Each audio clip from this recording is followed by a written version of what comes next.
All right, hold on. Okay. I gotta ask you a question. Okay. Who is your favorite villain from media? You told me you were going to ask me this question, Yeah. and I did not think. You still didn't even think about no, it? I still didn't think about it. God, I don't know. Like, there's so many good ones, but there's like so many Really not good ones. good ones that I still like. You go first. Like, give me a second. My favorite villain. I didn't even think of. I knew I was going to ask you the question, and I didn't think about what my answer would be. Oh God, the one coming to me right now is Vas Montenegro from Far Cry 3. Oh God, He's the definition of insanity. Yeah. Oh my God, he's such a good. Really, the Far Cry series has the best villains. Yeah. From what I can tell, they're like centered around their villains. Mm-hmm. Like most recently, I got done playing Far Cry 5. Yeah. And that's my favorite of the whole series. Like Joseph Seed is like the most. He's a literal cult leader. Yeah. He's a literal cult leader. He's so charismatic and creepy. I just love him. Okay. I love him to death. Okay. Yeah. I was kind of thinking about it as you were talking.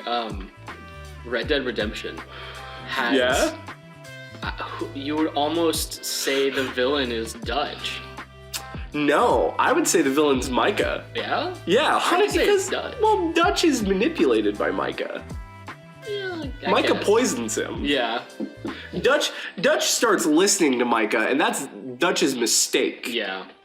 Is that he starts listening to him. But I was like, I swear to God, if this boy says Micah Bell, I'm gonna just punch him across the face. I hate Micah so much.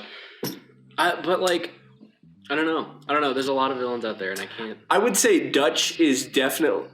Red Dead is hard to say who's Red the Dead villain. is hard. The villain is all ourselves. of us.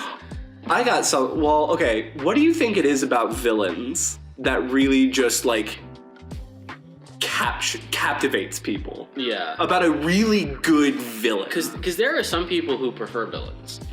I'm one of them. Yeah. I'm definitely one of them. I don't know. I think it's so far. Most villains are so far removed from like the standard person's morality. Yeah. At least for the most part. Recent storytelling, villains have started getting more personable. A lot of morally gray. But like, if you were to take like Lord of the Rings, Yeah. you cannot. you can't relate to Sauron. No, you cannot. He's the Dark Lord, and that's kind of literally. He serves the ultimate evil. It's kind of interesting though how villain writing has transformed. It has. It's turned. There aren't. Think about it this way. There aren't really too many Dark Lords. Yeah. There's villains that, like, from their perspective, they're not a villain. Right. Which is how I know that both of us write villain. That's exactly how we write it. Like, tell me about yours. Tell me about. Well, first off, before we do any of that, if you are in either of our campaigns, Yeah. huge spoiler warning. Yeah. Just if you're part of our campaigns that we are running, don't watch this. I was actually to preface my villain, I was reading on like r/world building on Reddit, and somebody was talking about how they want more villains that have families, and not just like a villain that's like, oh, my wife is like under my control and my kids are trying to vie for my evil throne. Yeah. Have a villain with a functional family. So that's something I really liked about. I'm gonna go way back here. Do you remember the show Dexter? I know it. I never watched it. Okay, there is Dexter is a serial killer. Yeah. But he controls himself by only killing other killers. Okay. That's the whole point of the show. Yeah. Dexter eventually goes after this character who is the Trinity Killer. Mm-hmm. That is the name of this series. It's another really big serial killer. Spoiler alert for the show. If you haven't watched it, it's on Hulu. What's taking you? Go watch it. Or it's on Netflix. The Trinity Killer ends up being this just like family man, played by John Lithgow. Mm-hmm. And he's just this family man. He's got a wife, kids. Goes to have brunch with him, like at the club. He's just he's a dad. Mm-hmm. And that's something, he was also just a horrible, horrible guy, but like, he had a family. Yeah. And that's what weirdly made you be like, relate to him. It's like, you always hear about villains using the hero's family against them. Yeah. But can you imagine if that was switched? Like, what if the heroes were able to use the villain's family? You know? Well, see, I think the thought is that they wouldn't, because then they would become villains. My D&D party is proving that wrong. Really? So, and that's what leads into me talking about how I write villains, and how specifically I wrote my favorite villain, Paxton Tannerus. Yes, you've told me about him. Paxton has a sister. Yeah. Who he cares for more than anything in the world. Mm-hmm. Paxton's sister is the reason he is a villain. Okay. He wants to create a better world without war, without strife, so his sister can grow up. Okay. That you're like, yeah, that's a good cause. I'm behind that. Yeah, but like he does it through less than desirable means. Nice. And like the party has learned that. Yeah. And they're trying to figure out a way to like talk to the sister without Paxton being there. And it's like, it's a whole mess. Okay. But it's cool. And like the guy that posted that thing on Reddit, I agree. I think more villains should have families. More villains should not just be the edgelord where my entire family died and now I must take revenge on the world that I hate. It's like, no, like make it where this villain wants to build a better world for his family. He's just doing it in like a shitty way. Yeah. You know? So that's kind of how... See, mine's kind of a mixture of that. My villain in at least my Wild West campaign, Solomon Slate, he is a vampire. Yeah. So he has been alive for a very long time. When he was a kid, when he was still a human, his mother... I told you the original idea I had for his backstory, but I've kind of like changed it a bit. Okay. They were peasants. Him and his family were absolute peasants. His father went off and died in one of the wars, and his mother was the only one who took care of him. Yeah. His mother was killed by this kind of like heretical faction of one of the gods in my world. And that really left an impression on Solomon. Okay. And so he decided that he would get revenge on them. No matter what. And that's the thing about my villain, is he doesn't want to destroy the world. He doesn't want revenge on the entire world. Yeah. Just this one like the followers of this one deity. Yeah. Because as a kid, he had no way to distinct whether this is not with the entire group or this is like there was no way he could know that it was just like a single faction of this group and not the entire group itself. Okay. So his ultimate goal is not just to destroy the following of this god, because he's like, followers, they're followers. They follow what their god tells them. Yeah. His ultimate goal is to make himself a god so he can kill that god. Okay. Yeah. I gotcha. And so it's not like he's not a horrible person. There's a method to his madness. Yeah. Nothing he's done has been unjustified through someone's eyes. It's strange to think about villains in that sense too, because I think what makes a villain a good villain, or what makes a villain at all, isn't their actions. Okay. It's the impact of their actions and their inability to see it. Okay. Because like if Paxton or if Solomon knew what killing a god would do, knew what befalling the empires of man and rebuilding them would do to a normal person, if they knew that, I don't think they would do it. But it's kind of one of those things where you get tunnel vision. That's it. That's exactly. They're blinded to the outside world. Yeah. They're just the only things they think about are their goals. Yeah. That's it. Yeah.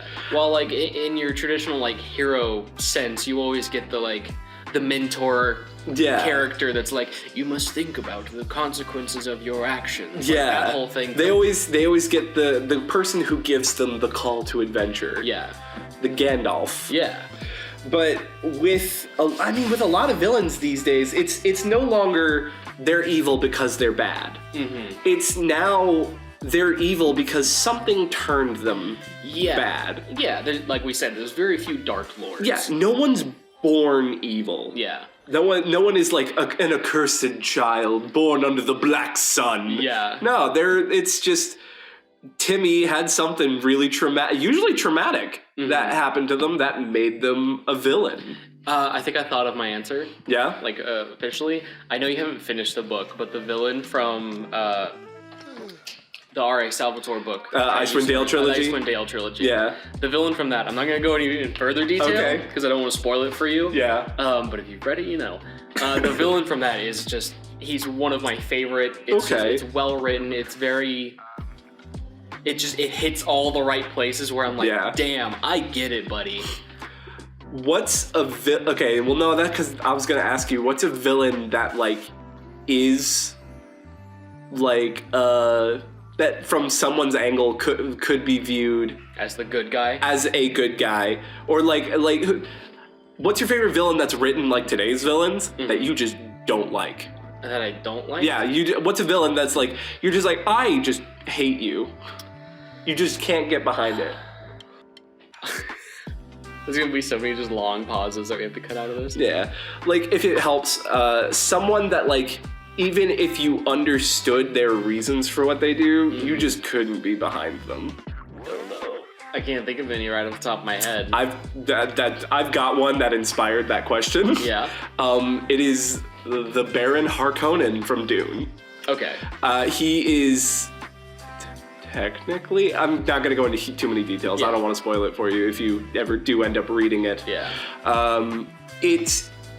He's not necessarily, Dune is about how there's not, god damn.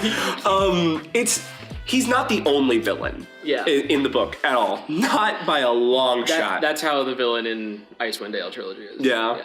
He's not the only villain, and he's not even necessarily the biggest. Mm-hmm. It's just he is the one that like lights the fire. Yeah. And oh my god, I fucking hate him, dude. He is just awful. Like he is described as disgusting. Yeah.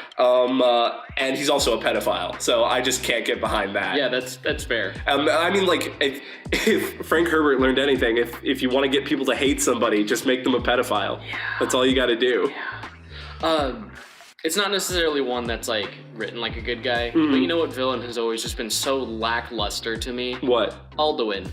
Really? Alduin is just. You know what I think part of it is too? The actual boss fight of Alduin in Skyrim is so lackluster. It is so lame. Yeah, but like it's like every other dragon fight. Him as a villain is like almost there. Okay. You know, like it's one of those things where the first time I played Skyrim, I was like, 18, 17, whatever. Yeah. And dumb. I didn't understand why Alduin was the bad guy. It explained it, but I was like, he's just the bad guy. Because in Skyrim, he's the bad guy because he's prophesized to be. Yeah. Pretty much. It's. Well, I mean, yeah, there's a lot of other reasons. Miraak, the other Dragonborn from the Dragonborn DLC, is a better villain than Alduin. He is so much better. So much better. He's the first Dragonborn. Yeah. Which is like really fucking cool. Mm-hmm. Like, that not only is this guy another Dragonborn, but he is the exact antithesis to you, or to the ideal main player character of Skyrim. He's everything you're not as a Dragonborn. So, as a story writer and world builder, what do you think? What are some pieces that, when you're writing a villain, are there any like pieces you always put in to like kind of build a villain? Okay. I'll usually make them handsome. I know it's stupid, but like it's such a small thing that like making them handsome, like it's just something in your brain that makes you kind of like. It almost makes you more willing to hear their side. Yes, that's exactly what it sympathizes you to them. Yeah. Or at least it catches you off guard. Okay. I usually make my villains pretty handsome. Okay. Yeah. I usually make mine pretty intelligent. That's a good one. Mine are, Paxton is very intelligent. And something about that also helps me because primarily our writing and world building is in tabletop role playing. Yeah. That helps me metagame a little bit. If my villain's incredibly intelligent, that means that I get to kind of cut some corners on like countering the party. Yeah. But at the same time, I hate most Sith villains in Star Wars. Because it seems like every Sith villain, almost everyone, there are exceptions, is like the scheming, quiet, I know exactly what's going on. Like Sidious. Sidious is a very much like, I am scheming and very intelligent. You know who's definitely not? Maul. Yeah. 100%. And that's what I'm saying, like, there are ones that aren't, but it seems like a lot of villains fall into that trope of, like, I'm so scheming and shady and intelligent. They're like... They're the chess players. That's exactly. And, like, when you have nothing but chess players and no... You're just watching chess. Yeah. Yeah. It just, I don't know. I like villains that have intelligence, because I write villains with intelligence, but at the same time... I guess at least in Star Wars, because I'm such like a Star Wars fan. Yeah, it just I want to see something different, and that's why I really enjoy like you said, Maul. Yeah, or I enjoy the fucking the scarred up one from Knights of the Old Republic 2. Oh shit! I know exactly. Yeah, it's not coming. I haven't played that in so long. Me neither. You know, a Sith that I really like, and like I'm gonna get so much shit for this because so many people don't like. I love Kylo Ren. I love Kylo Ren. Dude, Kylo Ren is like one of my favorite Star Wars characters. I love Kylo Ren because he's not that scheming, intelligent. It's the calmness too. Yeah. Because like every time you hear them talk about the Sith in Star Wars, or it's like, oh, they let their emotions ride through them, and it's like, we never see that. We never see that. Sidious was very calm. All the other ones are very calm. Yeah. Kylo is. He's like young Anakin. His emotion was that Anakin and like Kylo are really like the only two Sith that we see that take that emotion, where their powers actually come from their emotions. Yeah. What emotion did Sidious have? Yeah. Like what was his emotion? Yeah. Was he angry? He just wanted power. Yeah. Lustful is not an emotion. No. And I don't know. It's just.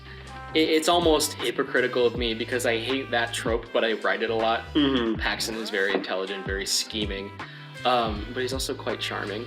Yeah, that's another thing. I will also make my villains pretty charming. Yeah, I have counteracted that too, and I think it's something that I encourage any world builder to do. Write more than one villain for your world. Yeah, it's difficult and it's kind of intimidating. Write more than one villain and make them different ends of that spectrum. Yeah. Because I have Paxton, who's my main villain, who is scheming and charming and intelligent. And then I have Ethokar the Unlocker, who is just evil. Yeah. He's just an evil demon. I remember when you were telling me about how you were writing him, you were like, oh man, it's so refreshing to have someone who's just evil. It's refreshing not to have to sit there and rationalize your villains. Yeah. So like, on one hand, while any writer, any world builder worth their salt would be able to make and craft a good, relatable villain, there's also nothing wrong with making evil for the sake of evil.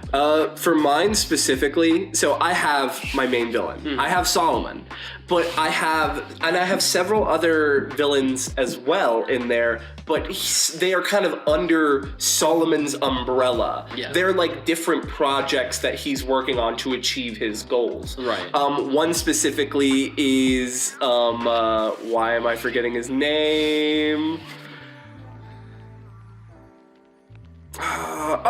Robert Crane. The High Necromancer, who is one of our friends, who is one of my players' older brother. Yeah. So the thing about Robert Crane, he's the High Necromancer, and he's also a demi-lich. Demi-liches are a different thing in my world.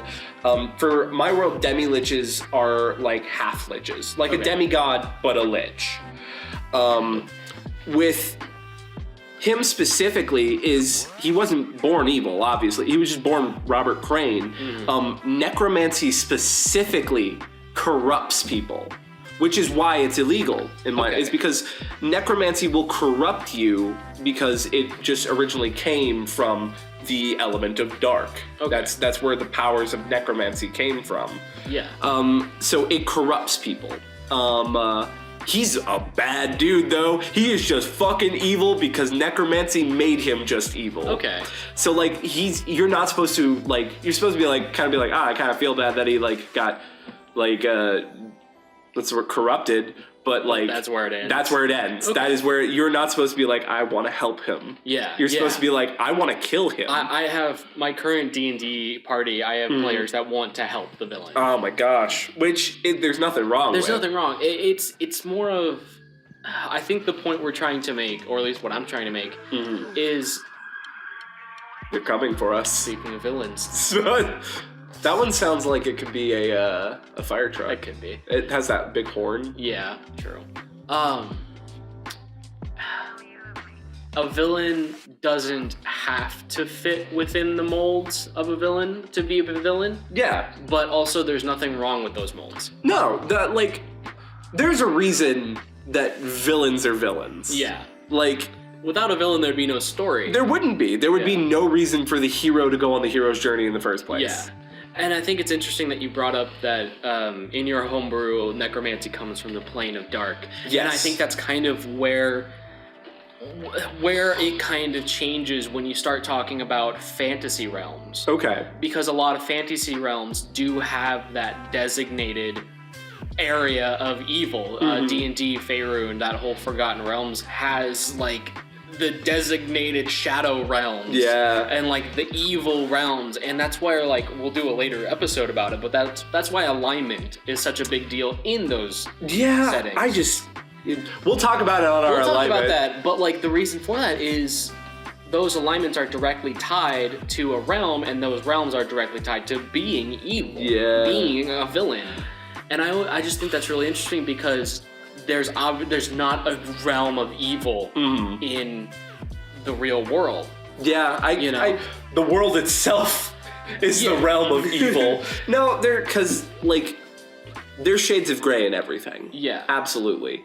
But, like, I get what you're saying. I know what you mean. There's no shades of gray in the D&D demons. In the fight for the One Ring in Lord of the Rings, there is no shade of gray. No. You are on the side of everyone who Sauron is not. Exactly, yeah. And it's interesting to think also how we've kind of gotten away from that. And, like, I almost wonder if that has anything to do with the reason why stories are written. I guess so. Because back when, like, Tolkien was writing Lord of the Rings, and this is something that I actually, like, watched, like, a YouTube video over or something, fantasy used to be more about escapism. Yeah, it really did. Super bad shit was happening. World War I, World War II, depressions, famine. Those are happening today. Like, bad shit's happening today. But back then, the only escapism was literature. Yeah, that's true. They didn't have video games that they could just hop on. So having that unrealistic division of good and evil kind of helped compartmentalize the fantasy from the real world and helped you escape into it more. Because, and today, we have so many different ways to, like, escape the bad shit that's happening, where we as this generation are more interested in relating to the characters. Yeah. Does that make sense? I totally agree. Would you say that we have so many means of escapism that we've become kind of desensitized to it? I think so. To where it really, like, the stuff that used to affect us doesn't affect us anymore. We don't worry about the simple story of good versus evil. We want a more complex. We want something that we can relate to in, like. Because it strives to me that, like, why do people like immersion? To make it feel more real. Yeah. It seems that, like, these days we're trying to take fantasy and make it more like reality. Yeah. And I think, part of that is that as fantasy and as story writing has developed, we've realized that creating things more grounded in reality immerses you in the literature more. Yeah. And part of that definitely comes as villains. You know, like, if I were to read as much as I love Lord of the Rings, as much as I'm immersed into it, like, the whole concept of Sauron's evil. Yeah. And that's it. It's kind of immersion breaking, but, like, not enough for me to not like it. Yeah. But at the same, I lost my train of thought immediately. No, I think I get what you're saying is you want your villain to feel like a real person. Yeah. You don't want them to feel like the ultimate, like, just evil to be evil, because I think part of that is because you don't want that to feel real, that concept, because you want to believe that nobody is 100% evil. Damn. Yeah. Okay. I see. So, like, in your brain, you want to make that more unrealistic by changing fantasy to make it seem more realistic. Do you think that I just unlocked the ancient knowledge? I think so, and I think I just cracked another code immediately afterwards. Do you think because of the era of time that those villains were written? Because I think we've generally agreed that the older storytellings have black and white, good and evil. Yeah. The Wizard of Oz has the Wicked Witch of the West. Yeah. Well, I mean, unless you've seen Wicked. You know what I mean, though. Like, the thing that was released to mostly everybody. That's an example of going back and making your fantasy more realistic. Because in Wicked, we learned that the Wicked Witch of the West isn't entirely evil. Yeah. And that's written way after the book was. So at the time those were written, we were fighting wars. World War I, World War II. Do you think that those writers painted that because it's the same thing with like Star Wars? Do you think they wrote that and styled that after that so people could read that and then kind of connect the dots and go, oh yeah, Sauron's evil. That means that I have no problem calling the Nazis evil. Which they are. They are, 100%. 100%. Yeah. But I don't think, so on one hand, I don't think people needed a book to help them call the Nazis evil. Right, but it did help you ground. I assume it helped those people ground themselves. I think you are on like the cusp of like one that like is right in my brain right now. Yeah. I think that maybe it's not necessarily intentional. Yeah. Because that's societal, and we're getting into sociology here. Yeah. But I think that more it's because people identify with the main character. You make your main character as relatable as possible so that people can put themselves in their shoes. Now, you're putting yourself in the shoes of Frodo. Think about it this way. You are in World War II. The Hobbit just came out. Okay. 1939, Hobbit had just come out. You are going to fight Nazi Germany. And as you identify with the main character who goes through this quest and beats the evil and like comes home, do you think that's kind of there because you putting yourself in those shoes? You're saying, if Frodo can do it, if Bilbo can do it, I can do it. I think there's definitely parallels. Yeah. Especially with like how villains are written depending on what's happening in the world today. Yeah. Because like the wars that we're fighting today, there's some like debate. Yeah. Like, you know, in the Middle East, like, should we be there? Yeah. All that stuff. And you kind of get that in modern, like, fantasy, too. Like, is the villain a bad guy? That whole sort of thing. The rise of the sympathetic villain is so prevalent throughout all of media today. Yeah, and I feel like it directly reflects in, like, real-world events. Yeah. So do you think that is because we as society are becoming more, like, empathetic to our fellow human? I think so. That it's so because you got to think back then in like in World War I. Do you think British ever like thought about Germany's side? Do you think that England ever thought about that? Do you think that they even for a second cared? I think there were, obviously there are going to be cases of that, but I think it's definitely more prevalent today. Oh yeah, prevalent today through like people that aren't even involved in the wars. Yeah, I don't know. I would say this is way deeper. Yeah, this episode is way deeper than we thought. We were just talking about villains. Now we're talking about the concepts of good and evil. Societal's parallels to writing villains. So, but like I think it's partially that like these days people are angry about a lot of shit, people aren't as angry for no reason these days. Yeah. Because like,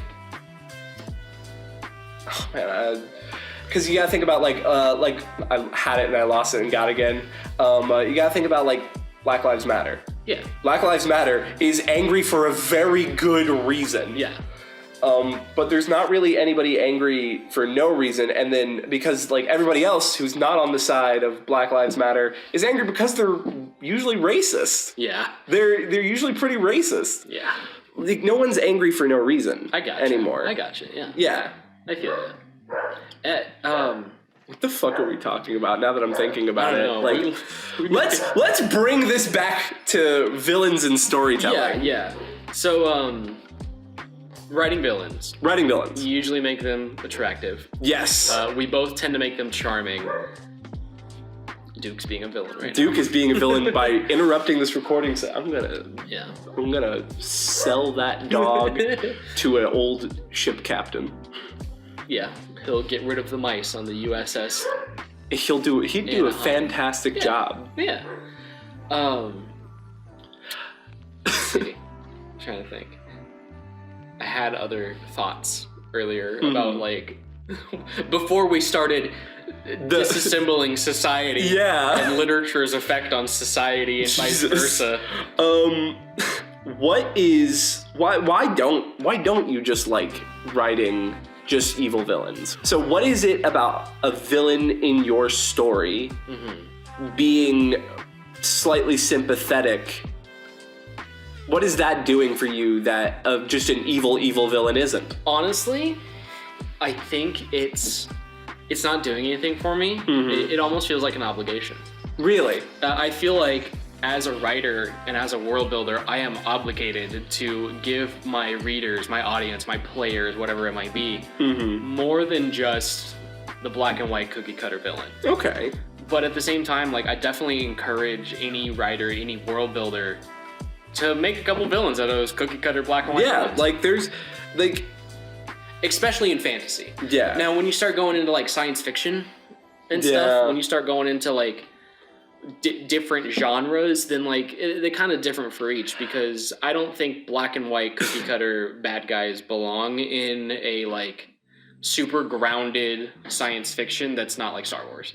Yeah. You know. That's how it is kind of in my cyberpunk one.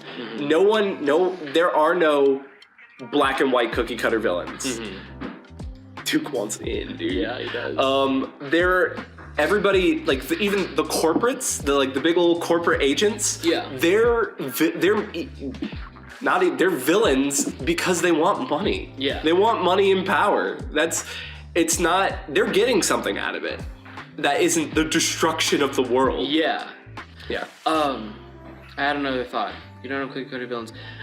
Do you think, so you just said your villains in the cyberpunk are villains because they want money. Yeah, they're like, I said, they're getting something because that isn't the destruction of the world. Right. The destruction of the world and the destruction of things, I don't think necessarily is the only way to become a villain. Okay. Because everybody wants more money. I guess so, yeah. The good guys will be like, yeah, I could use some more money. They do jobs to get money. But I think it's what you're willing to do for it.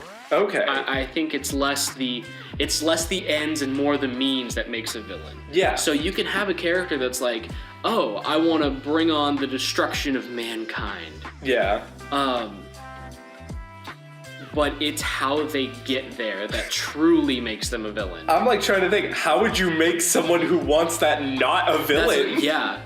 But you know what I mean? Like, if you could have two characters and they both have the same goal. Get the artifact of Eladril, the most powerful sword in the universe. Yeah. But if character A goes around killing people, murdering, torturing people, he's the villain. But if person B goes along and ask people nicely and follow maps and stuff, they both have the same goal. Yeah. But their means made them the villain and the hero. I guess so. You know what I mean? Yeah. Yeah, I see that. Yeah. It could also be said that it's not just the means, it's what will they do with the benefits of the ends. Yeah. Because like you said, like that example, the two people are going to find the magic sword. What will the good guy do with the sword, and what will the bad guy do with the sword? I think one of my favorite examples, and this is not getting away from villains, but kind of, when Gandalf refuses to take the ring. Yeah. Because he says, in my hands it would be too powerful. I would want to do good with it, but it would be too powerful in my hands. That's like, can you imagine if Gandalf had taken it? He would have become another Dark Lord. What, 100%, a Dark Lord on like the scale of like fucking Morgoth. Yeah. Yeah. That's wild to think about. It is. Because like, yeah, what if it... That's more saying something that your hero has to be the right person. For sure. And we will talk about main characters in another episode. This episode ties into a lot of others. It really does. But that's very interesting. Yeah. It's an interesting thought. I know I've said it like 3 times, but the one thing I really want to encourage people to do in story writing, not that I'm like the leading expert, is to write different kinds of villains. Don't feel obligated to write a morally gray character if you don't want to. Yeah. You know? Like, if you really just want your bad guy to be the Dark Lord, that's fine, man. Yeah. Go for it. One of my favorite, I think it was like a Tumblr post or something. Yeah. One of my favorite things was, there's actually 2 of them. One post was talking about how the villain, or the heroes are young. Yeah. The heroes are going through and they're defeating this villain and everything, and they're like fighting evils, and then they get to the final battle and the villain just destroys them. Yeah. The villain destroys them, and as the villain is like holding the holding the body of one of the heroes, the villain goes, "They should have never sent children after me." Fuck, that dude. Just gives me goosebumps, because like that is such a moment of the villain knows he's a bad guy. But it feels like the villain is in the mentality of the ends will justify the means. It's Machiavellian. And he knows he's powerful. And he knows that like that shouldn't have happens. In a weird way, at that moment, the villain's not the villain. The villain understands. In that moment, the villain is whoever gave the kid the quest to go on in the first place. Yeah. Another one of my favorite things is you spend the whole like D&D campaign or the whole book or whatever building up these heroes, and then at the end, it's the whole trope of at the end you're the villain. Yeah. You know? Which I love. I love that. Yeah. That's so good.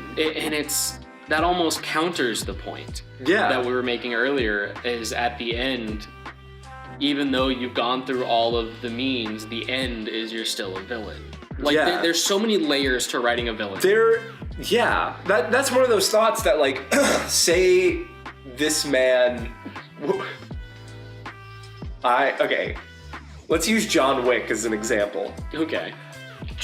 I love dogs. Don't get me wrong. Yeah. I absolutely love dogs, and John Wick was pretty justified in getting revenge. Yeah. Because that dog wasn't just a dog, it represented like his wife, the last piece of his wife. The thing specifically the first John Wick movie. Yeah. John Wick killed a lot of people, to get to take down to get to the end. Yeah. Over his dog. Yeah. And like a lot of people use that as like oh, John Wick is such a don't piss off John Wick because he'll kill this many people just because you killed his dog. Yeah. Is John Wick really justified in that? I don't know. Do his ends justify his means? Just to kill one guy. To kill one guy, he killed like 70. And the guy he kills in the end is a bad guy. A bad guy, but a bad guy who like multiple times was like, let's end this. Let's not like let's squash this. I don't want this. I don't want what you're doing. Villains are so complex. There's so many ways to write a villain. There is. It's like, and there's so many different ways to rationalize what a villain is outside of that black and white Sauron Dark Lord shit. Had John Wick been from the perspective of the main crime boss, the main Russian mobster, John would have been the villain. Yeah. John straight up would have been the villain. Yeah. It's like, oh shit, my son killed his dog. I like tried everything in my power to make it right, but also to save my son. Yeah. Because he's still my son and I love him. Yeah. It's still... and like John Wick being like, I'm gonna kill your son and you. And every employee you have. Yeah. Honestly, that makes John Wick the villain of the story. Mm-hmm.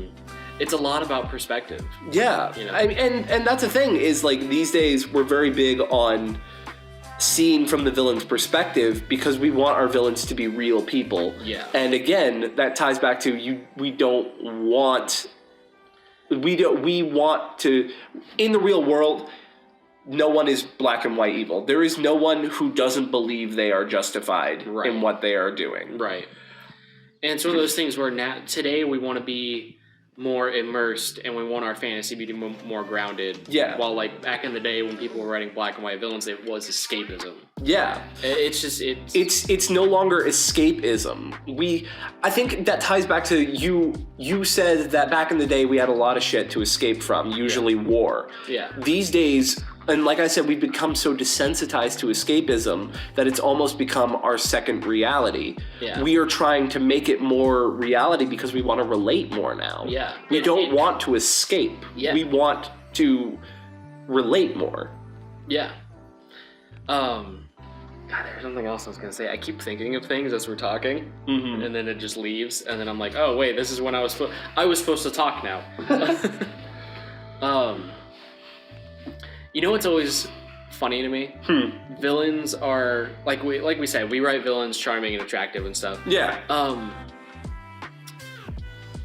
Do you consider when you see like a villain that's not necessarily black and white evil or like whatever the villain might be, but aesthetically, like he's like a big hulking dude with like a giant war hammer. Yeah. You very rarely see that in today's like fiction. It's always like an evil wizard. Yeah, or it's like, always the decrepit old man. Yeah, or it's like, which kind of reflects today's. Yeah. Old men are the villains of today. Yeah. But like, what do you think? What would you think of a writer or of a world builder if their big bad evil guy was just this like hulking, dumb idiot man with a giant fucking hammer? I mean, like a war chief. Yeah. Who's just, I want power. Yeah, and like I have a couple war chiefs in my homebrew, but they're also fairly intelligent. They're tactically sound. But like just one guy that's just. He's not necessarily black and white evil. He has good intentions, but he looks like he's just black and white evil. Yeah, he looks black and white evil, and he kind of just doesn't have any forethought of anything. You know what I mean? Yeah, like are you thinking like a villain that doesn't realize they look like a villain? Or not even a villain. They're just a person. To them, they're just a person who doesn't realize they look like a villain. It's that along with the way they do things. I don't know. I have a very clear. So are we talking about like a villain that doesn't realize they're a villain? A villain that it doesn't matter the morals. Yeah. Does not look like the traditional villain. Is not an evil scheming wizard. Is not a one of our villains that's like scheming or whatever. He's just big. He's dumb. He applies brute force to everything, and he says, "I want that artifact. I'm just gonna brute force my way to it." Yeah. And like there's none of the trappings of a traditional like world building fantasy villain. For me, if I saw that, my first instinct would be like, that's kind of lazy. Yeah. You know? No, I get you. They don't. Are you saying like they don't feel like a real person? I think so. Yeah. But also like a little bit of they don't feel like a real person. A little bit of maybe they feel too much like a real person, just applying brute force to get a goal. Yeah. But at the same time, like as a writer, that's so easy to write. I guess so. Yeah. You know, you want it to be more complex. And it's kind of like watching a hamster go through a maze, and you're like, oh, I want to see how he figures out the puzzle. But instead, the hamster just chews through the walls. And then I'm like, oh, okay. Yeah. You know? I get you. Yeah. Okay. Yeah, I would agree that does feel it feels like a letdown. Yeah. Because like in the metaphor you gave of the rat in the maze, you sit down to watch this rat go through the maze, but if he just climbs over the fucking walls, you're like, oh, cool, we're done. Yeah, you know, it's a letdown. So you were talking about like how Paxson is very scheming and intelligent. So Solomon, in contrast to that, he's very like intelligent and he does scheme. That's gonna have with a storyline that's coming up. Again, spoilers. Where he is the new advisor to the court of the king that he is trying to sway to his side. But he's also very much involved. Okay. Like, if he needed someone to come beat the shit out of you, he'd probably just go do it himself. Okay. So, like, he's very intelligent, but he uses that intelligence to his benefit on the battlefield. Yeah. Like, he will never hire an assassin to kill you. He will kill you himself. Because he very much comes from the point, if you want something done right, you do it yourself. Okay. That's interesting. Yeah. Yeah. And like, I just really like people like that. Like villains and people like that. It's like, because I'm a very creative person. And this almost comes to like talking about like self-inserts. I'm a very creative person. Yeah. I have like a billion artistic medias that I do. I try to rebuild things with the piano over there and such. I'm very much like, you want to do something, go do it. Yeah. Go do that thing. Go learn how to play piano. Go learn how to put up drywall if that's what you want to do. So like Solomon is kind of a self-insert, or he's kind of a self-insert, but also a like, I want to be like that. He goes and does stuff himself when he wants it done. Yeah, that's like the self-insert part, and I want to be attractive and charismatic. So I'm just like, I want to be intelligent and charismatic and attractive. So I made a character who is who I would be if I were those things. Yeah, plus a villain. Yeah, he's just a villain too, which. That has nothing to do with it. Yeah. With that part. I'm almost thinking, with that, depending on... Okay, so like we talk a lot about from a tabletop perspective. You kind of have to know your party. Yeah. When writing a tabletop villain, which is where like writing villains in different medias kind of comes in. Because if I'm writing a book, you know, I want my villain to have as much reach as possible with the audience. So if I want to make the villain relatable, I'm going to give him relatable traits that are relatable to a large group of people. Like, so it kind of breaks down to very basic, like love, like with Paxton, he loves his sister. Yeah, that's something that most people can relate to. Yeah. But if I have a smaller audience, like say at a tabletop game, I kind of want to like take that villain and narrow those relatable traits. So if I know that I would never do this. I would never do this. But if you wanted to, if you had a whole party that was all like LBGT, make your villain homophobic. That's something that'll do. That'll do that. You know, Dune, the main character was a 15-year-old boy. Yeah. And the main villain is a pedophile. That's what I'm saying. Like, you kind of have to, depending on your media, you have to tailor your villain to your media. You really do. Because if I were to write a book over my homebrew, Paxton would... like, Paxton's not homophobic or anything. Yeah. But, like, he would have those very broad traits so a lot of people could relate. You gotta...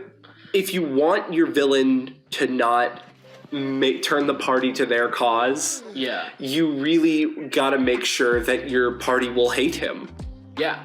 And my party right now, I kind of got the idea they really don't like pretentious dudes. Yeah. So... You made him pretentious. I made him more pretentious. But if I were to run another party who doesn't mind pretentious dudes, if they hate like somebody who lies a lot, then I will have Paxton lie straight to their face all the time. Yeah. So what you're saying is Paxton as a character is very adaptable to whoever your audience is. Yeah. And if you're writing in multiple medias like we do, you kind of have to do that. Yeah. Or if you're just writing in one, you have to decide who's my audience. I have another villain that is kind of like the umbrella that Solomon is under. Yeah. And he is called the King of Crows. And in my world, the King of Crows was the first Lich. He literally wrote the book on necromancy. Okay. He is... I just lost my train of thought. I had it, and it keeps happening to both of us, I feel. You were saying, we were talking about adaptability. Yeah. He's a lot more of a big deal in the story, the book I've been writing since I was 17. It's called The Council. And he is a lot more like directly involved in that. But in like my tabletop world, where he's very much ethereal, just like kind of outside. He's like an outside influence on. Okay. He's like, it feels like an evil god that's kind of telling the guy what to do, not going and doing it himself. Okay. But instead, in the other story, which is for a much broader audience, like my tabletop game is for my players. Yeah. But for the story I've been writing, it's for a much broader audience. It's to be read by a lot of people. He's a lot more involved. He's there to be like, yes, I'm causing this. Okay. Well, like in a tabletop, you want your players to figure out the puzzle. Yes. But see, in a tabletop, you want your players to figure out the puzzle. You want your players to put the pieces together of, oh, this villain's a bad guy. But in like a book, you're putting the puzzle together for the audience. You have to present those stuff to be like, oh, this is how he's the bad guy, see? Yeah. Instead of the audience kind of finding it themselves as you would on a tabletop. Yeah, and I think these days to make a good villain, you've got to make them adaptable like that. Specifically in tabletop, because no two groups are the same. For sure. Not at all. Yeah. There's a lot of similarities between groups, but you can never know what one person likes, another person will hate. Yeah. It's for sure. So you have to make your villains, and I guess your characters to a degree, very adaptable to that. I thought of something else. Making a villain, if you have a world that you're building, whether it be for a story or a tabletop, your villain has to come from somewhere. It really does. That's a thing. That's another thing is like where the downfall of villains that are just born and made evil. Well, I'm talking about like Paxson comes from a country. Comes from a country. Yeah. He comes from a region. Does a region having the sort of test tube to make a person that evil, make that society evil? I was so hoping you would say that. No, I don't think it does. Yeah.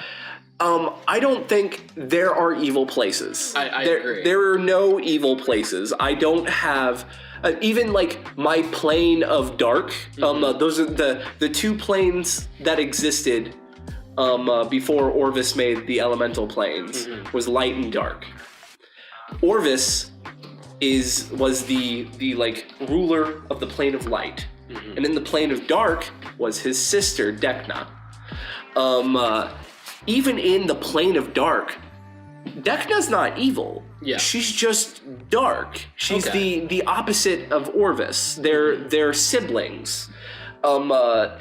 So there are no evil even in the place of eternal darkness. Yeah. It's not evil. It's just dark. Okay. But like the necromancy comes from the plane of darkness. Yeah. Necromancy is evil. Necromancy, I think it's really what you do with the upbringing that you gave, that made you, that makes you good or evil. Okay, I getcha. Yeah, because like there were kids who grew up in Nazi Germany who hated Nazis. Yeah. It's like, it's just because you are born in a less than stellar place doesn't make you bad. Yeah. So no, there are no evil places. Okay.